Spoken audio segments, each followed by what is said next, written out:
This may be way too early for it. Do you know anything about what the setup will be like at they're turning a ballpark, a baseball diamond into a football field? Do you know how the layout a little will be bit. for I've you heard guys? they do a really good job with it. I know we played there. What year was that? 2003 2003.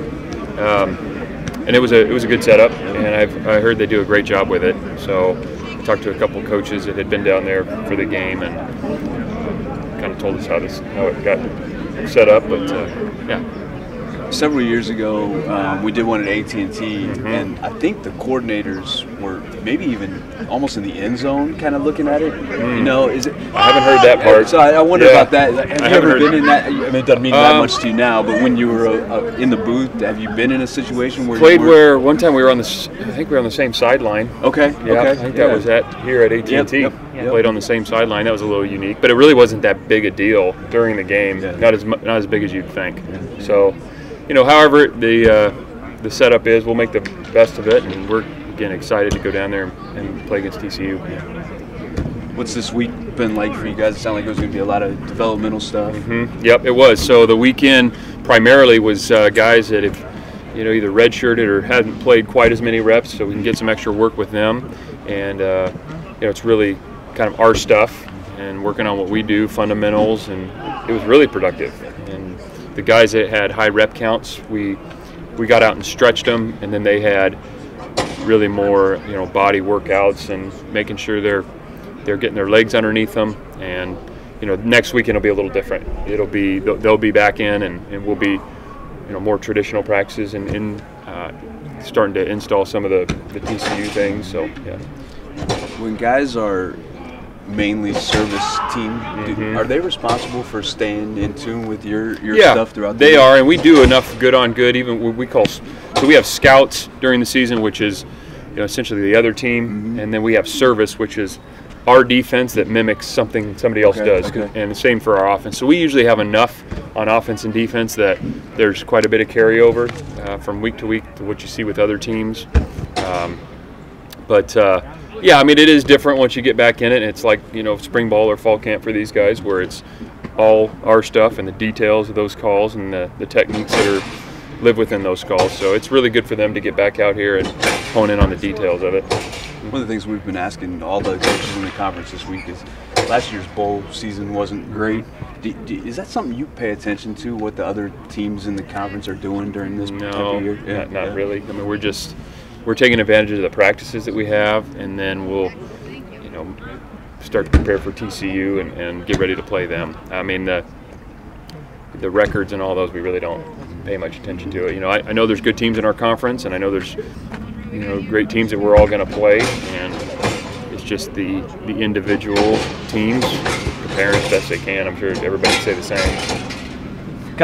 You said Friday that some of the younger guys would have gotten maybe 50 reps of 11 on 11. Yep. Has that number kind of held true for each day? For the most part. How much does that extra 150 do for some of these guys? Can you see improvement? Yeah, there is. And I mean, on any given rep, you get 11 on 11, and there's a number of kind of details within that rep, whether it's the right guard, the left corner, maybe it's a awareness, maybe it's a communication, it's a technique. There's just so much going on that you can teach off of on the field, and then ultimately when we get back into the meeting rooms. But it's invaluable. That's how you learn. And we've got to be a great practicing team, and then we need to become a better game day team.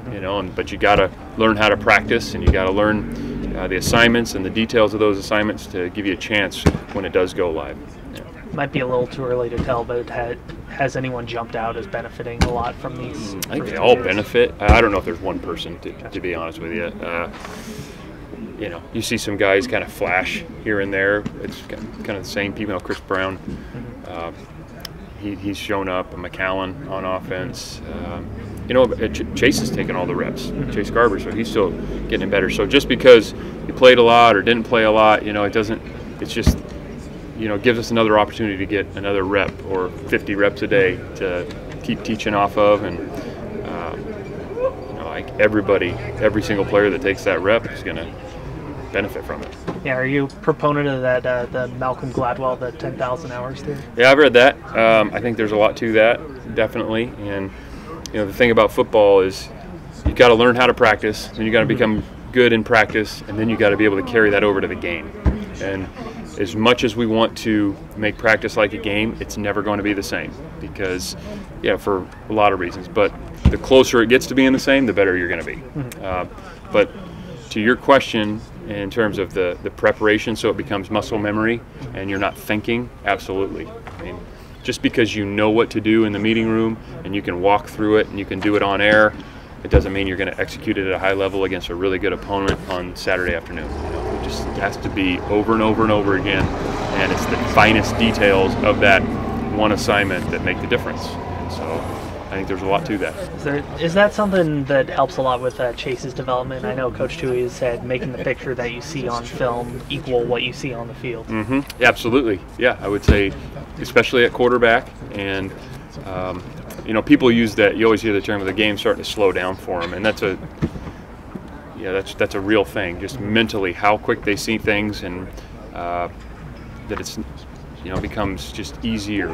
Not that the game is easy, but the decisions become easier, and the muscle memory is there. And once you see something, you know exactly what you're doing next, and there's not that split second of hesitation. And that's at quarterback, it's at defensive back, it's at defensive line, it's everywhere. So I think that's the difference between playing winning football and not playing winning football. I mean, it's the detail, and it's the decision making and how quick you can make them.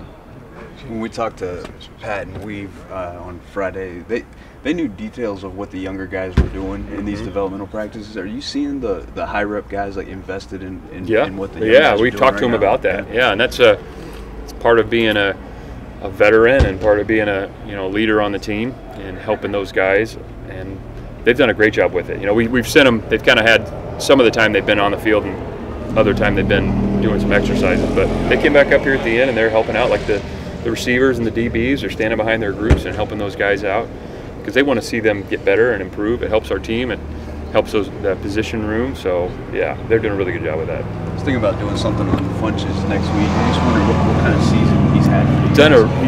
Alex is just such a solid guy. You always know what you're going to get. He's accountable on the field, off the field, in terms of how he plays. Alex is a good pass rusher, and he has created he's affected the quarterback. His sack numbers probably aren't as high as maybe he'd want them, but he's affected the quarterback, and he's just all-around solid guy, and he's good for our team. We're glad that we got him as a junior college transfer, and he's been a really important player for us. Yeah. Good. Thank you. Thank you, Coach. Have you read that? You read Outliers? Yeah.